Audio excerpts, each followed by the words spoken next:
I'm sitting in a chair. We're watching TV in the saloon, the living room of our boat. And on the TV is Jose Diaz-Balart. And he's talking to Senator John Barasso of Wyoming.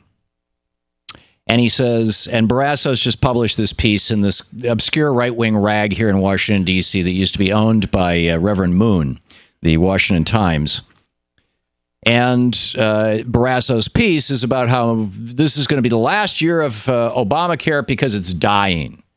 And so Jose asks him this question.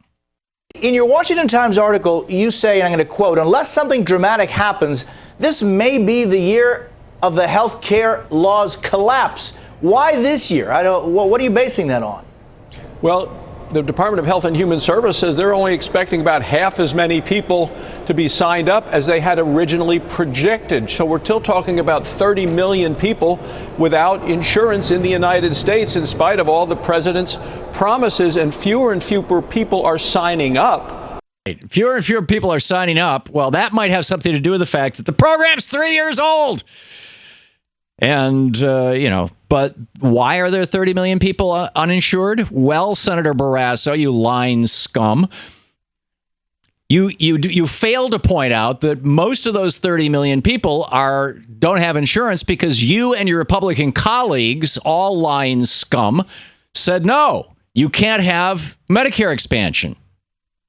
I don't normally call people lying scum. Let me retract that. That was a moment of emotional. People are dying because of this. People are dying because Senator John Barasso wants to play politics with this kind of stuff. People are dying because Paul Ryan wants to play politics, because John Boehner played politics with it. People are dying because the Koch brothers spent all those millions of dollars on their ads with, Dr. Speculum and all this stuff, trashing Obamacare, to the point that every Republican, if they want to get any money from Koch Industries, has to deny climate change and trash Obamacare. By the way, did you see MSNBC this morning, Joe? I only saw a little bit of it, but it was, Joe and Mika sucking on the toes of David and Charles Koch, licking them up on the side of the face. The amazing part was when they started stroking them with their hands down one side of the body, and it was just incredible. So anyhow, as I'm watching Barrasso say, "Oh, there's 30 million unemployed people. Clearly, Medicare is failing." And the map of the states where there is no coverage, no Medicare coverage, where Medicare has not been expanded, where poor people can't get health insurance, that map is the map of the red states, with 4 exceptions. And a little at 9 o'clock, CNN started doing a special on the 2000 election.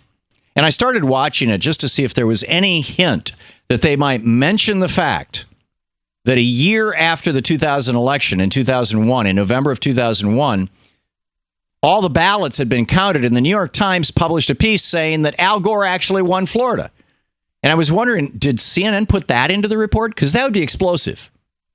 Did they put into the report that George W. Bush got within 500 votes of Al Gore in the original official count because Jeb Bush knocked 90,000 African Americans off the voting rolls with Katherine Harris?